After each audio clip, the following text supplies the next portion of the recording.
Well, Browns fans, we knew it was coming, but it doesn't make it any easier necessarily. Nick Chubb expected to this Monday, as this podcast is dropping, to sign with the Houston Texans, ending his time with the Cleveland Browns. It's I think it is going to be sort of surreal for fans, and I think that's the biggest reason why we wanted to do a little quick episode here on it. It's Spencer German, it's Anthony Moeglin with you. Cleveland Browns on SI, of course, is where you can find us. Make sure you subscribe to the channel if you haven't done so already, where you can find more content like this throughout the off season and, of course, the regular season and beyond.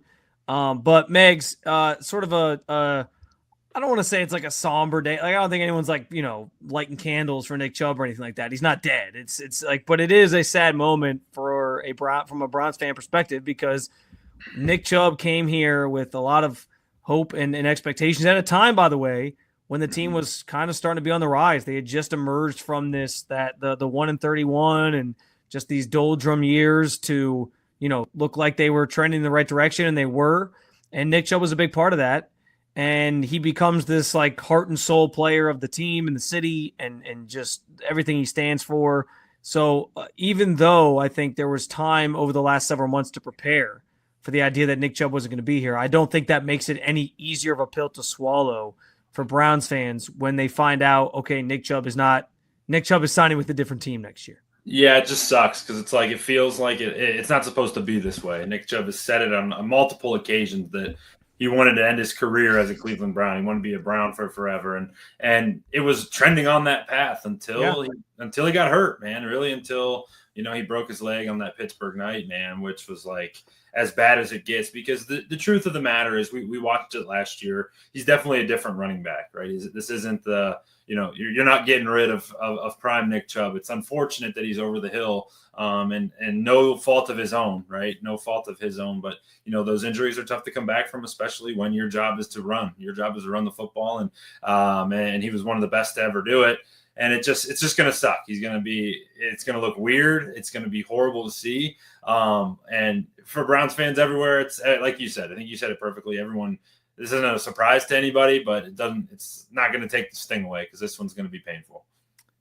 Yeah, and I think it does. Like, I think there's a number of layers to like why it's even more disappointing the way that it's kind of ending. It was injury related, right? Like, this wasn't like a situation where he's leaving on his own accord or he's retiring or anything like that. It's like the injuries just piled up to a point where it clearly the Browns didn't really have a price in mind that Nick Chubb wanted.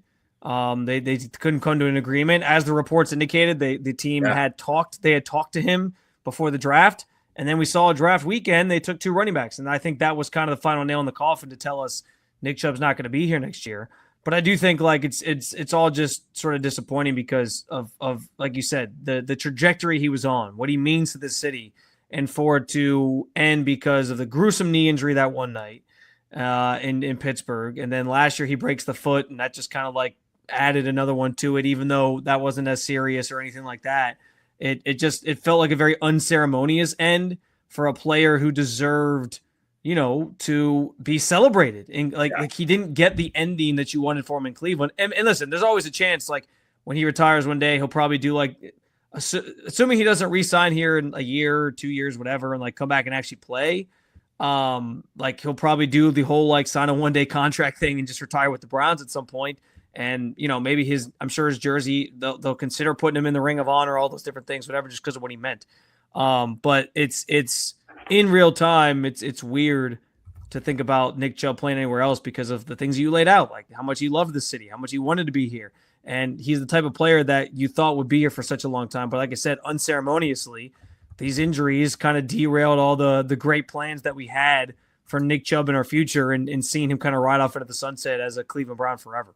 Yeah, and I mean, statistically, he was on pace to be, probably the second best running back behind Jim Brown in Cleveland Browns history. I got it right here. So I was looking up a tweet there on my side, but he's number 3 in yards. Jim Brown's leads the way, 12,312 yards.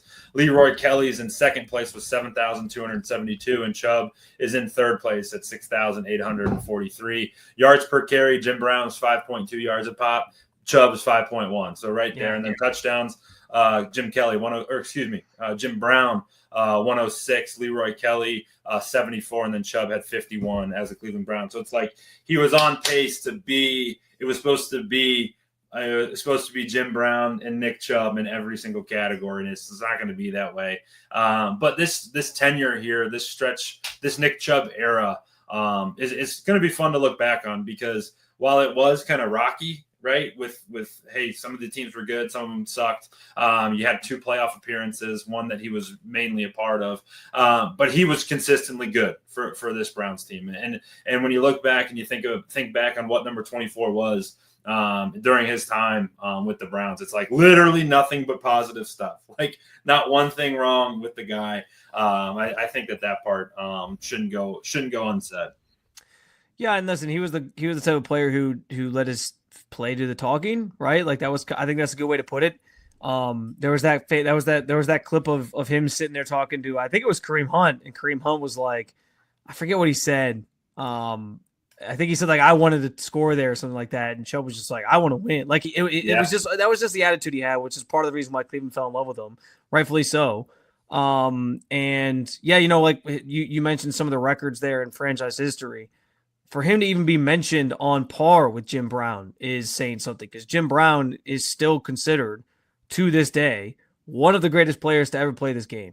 And so that should alone give you context. If you're not a Browns fan who's followed his career to this point in Cleveland, or you're a Texans fan who's stopping by to find out more about Nick Chubb, that should tell you like where he sort of sits in the pantheon of football, especially here in this town. Because when you're compared to that guy, like that's saying something, and that really is who he was compared to. Like he was on pace to be up there with him in that conversation. It's pretty remarkable when you think about it. I also will say this, like I was wrong this offseason, because we talked a bunch, Anthony, about the idea that it's the easiest PR move in the world to bring Nick Chubb back in a situation where like you're sort of caught in the middle trying to change your trajectory. You're sort of closing the door on the Deshaun Watson thing. Like your team might not be that good this year. Why not just bring him back for the good PR that it brings and see if you can sort of lean on that a little bit for a season? So I thought that he was always going to come back. I thought that they would make it work somehow. Clearly that wasn't the case. And I kind of came to grips with the fact that I was going to be wrong and that wasn't going to be the case at the draft. But man, like it's crazy to think that we're going to have to see him in another uniform next year. Yeah, just and it's a funny thing that I was kind of thinking about. This past 5 years, the Browns and Texans have been like married in terms of a lot of these deals. That's true. That kind of have gone, obviously the Deshaun Watson one, and now you get this one. There's a couple more in there where it's like every time something's happening, it feels like the Browns and Texans are a part of it. No, they played in the wild card game 2 years ago. Yes, played in the wild card. I was wondering because my buddies and we were all texting and we were all like, man, it's the freaking Texans. Like could have been anybody else. Like outside of the 3 other AFC North teams. And then it's like, for me, it's like then the Texans are like right there because they beat the Browns in the playoffs, and then the Deshaun Watson thing, and now Nick Chubb, like all that stuff. It's just a funny, I guess, coincidence that that the two parties have kind of been married to each other for the past 3-4 years here now. Well, and ironically, you mentioned that the pick that the Browns used to select Nick Chubb was a second-round pick that they got from the Texans in the Brock Osweiler trade. When they tried to just like sell Brock Osweiler off and attach the second-round pick. So that's pretty crazy. Yeah. And the long run that he ends up there. I'll say this, and then we want to do something fun to kind of get out of here in relation to Nick Chubb. But the other thing that I think this signifies, I think we've known the direction this team is heading. I think the comments from Jimmy Haslam at the owners' meetings about we took a big swing and a miss, now we got to dig ourselves out of it. I think we all understand this team is in a phase of rebuilding, if you will. Yeah. What I think though, like this to me, like officially closes the door on all that. Like we're like the organization's moving on. Whether they're going to call it a rebuild, whether you're going to call it a rebuild, this feels like it's signifying like we're going into a new era, because Chubb was that era. And you can say like, yeah, there's still players here from that time, right? There's still your Myles Garrett's, there's still your Denzel Wards. Mm-hmm. Those honestly might be the only. Joe Bitonio, obviously, still here. Yeah. Jack Conklin's been here for a little while now. So there are some names that are still like here that have been here for this era where they were making the playoffs and it was supposed to be exciting, and there was this up and coming team with a bunch of young guys and a quarterback that everybody loved, and Nick Chubb. But listen, none of those names that I threw out there mean quite as much to the fan base, and will like when people think back at this era. Myles Garrett will be remembered, yes, because he's going to be a bona fide Hall of Famer. Mm-hmm. But Nick Chubb will be the name that like most prominently people remember. They're going to be like, remember watching Nick Chubb just run dudes over? Remember watching Nick Chubb? Like he was, in a lot of ways, even though he was soft-spoken and quiet, like he was the face of this franchise for this last era that they were in. And so I think it is kind of this symbolic end to what was a fun let's face it, man. Up until the Deshaun trade, that like 3-year stretch, really Baker's rookie year, 2018, until when that was Chubb's rookie year too, for what it's worth. Mm-hmm. Chubb's rookie year through 2022 was like the most fun. There's a generation of Browns fans who like that's the most fun they've had because they hadn't seen anything remotely close to winning for so long.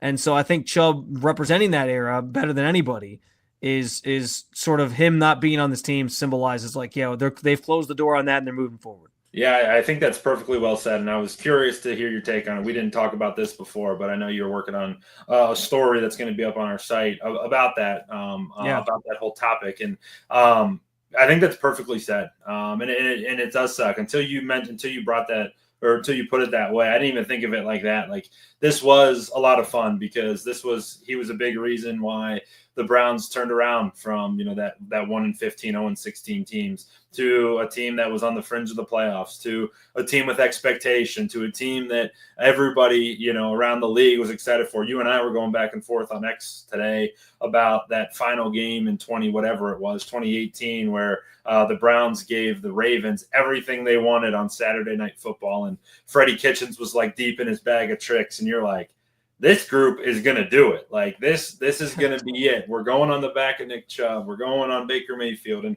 this young and awesome offensive line and Jarvis Landry and all these guys. Like you're right. This was those 3 years were a very fun era of football, but you say it right. And then you look at what they have, and it's like very similar to what Nick Chubb's rookie season was. New quarterback, maybe Shador or Dylan work. Maybe they don't, but you have a brand new backfield, brand new running backs. Like Quinshon Judkins feels like it could be, Nick Chubb Jr. 2.0 type of a thing, and you're starting fresh and rebuild. I think you said that perfectly. I think that's a really good way to look at it. I want to get out of here, Megs, by reflecting a little bit on the Nick Chubb era and thinking back to what would be what would you say is your favorite Nick Chubb moment? There's so many. There's so many. On another podcast, I'm doing a whole top 5, but I don't know that we want to do that necessarily here today. So I'm going to ask you to pick one, maybe two. All right. That are your favorite Nick Chubb moments. I'm going through my thought process when I was thinking about it. That Raiders game, his first game, where he had 3 carries for 120 yards and 2 touchdowns. That was insane. Unbelievable. The catch he had against the Cincinnati Bengals, it was that day Baker he had 25 straight completions, and one of them was Nick on a wheel route up the sidelines, had that one-handed Was that catch. the game winner to it wasn't Peoples-Jones? Yeah, it was to Peoples-Jones up the right sidelines, yes, in that game. It was the run to the river, or how did Jim Donovan say it? Run, Nick, run. That was also the game. That was the game OBJ got hurt in. That's where he tore his ACL. Yeah, that's right. So that one was a big one. The one that really, I have 3, I guess. The one that was up for debate in my brain was the 93-yarder against the Atlanta 92, Falcons. Against the Falcons. I remember 92-yarder. I remember exactly where I was. We were walking our way to. I was in college at the time. We were in between meetings, and for whatever it was, we were able to watch 10 minutes of the game, and I just remember him hitting the edge, and I remember Antonio Callaway. It was the coolest thing ever, pointing inside to cut back because he chased the dude down. I thought that was really sweet. But my favorite memories, there's 2 of them. They came in back-to-back weeks in 2020 in that season, or the playoff clincher, where he had a run to the right side and kind of juked out Minkah Fitzpatrick, which is kind of ironic, but took it all the way to the house and was a big reason why the Browns won that game, to then play the Steelers the following week in the wild card game that was unbelievable, but he had that screen pass he took for 6 in that game. So those 2 final ones are the ones that I'm going to remember the most. Well, I don't want to give away. Some of those are definitely in my top 5 that I don't want to give away because I want other people to jump over and listen to that podcast. I'm not going to say the name on here. I'm not going to self-promote and do all that, but you can figure it out if you follow me. But I will say the 92-yarder has to be up there because it's a franchise record, and also the call from Jim Donovan is iconic. The Chubba Wubba Hub, like that is iconic from the late Jim Donovan. So that has to be up there. I actually said though I'll give away number 1 on my list, and this is the one that I'm saying is the moment for me. It was last year, him running out of the tunnel in week 7, and then also like that it was pretty loud with him coming out of the tunnel alone, but then him scoring the touchdown, and that there was a lot going on. Like a couple plays later was when Deshaun got hurt, and like he's going out of the stadium on the car. At least I'm pretty sure if I remember this correctly, that's what happened. And then like a couple plays later is when Chubb scoring the touchdown. And for that moment, like the stadium was its loudest in that day for Chubb's touchdown because it was like long overdue. Seeing him come back, he had written that letter to the fans about like how much it meant to him, and they repaid him with the cheers that they gave him.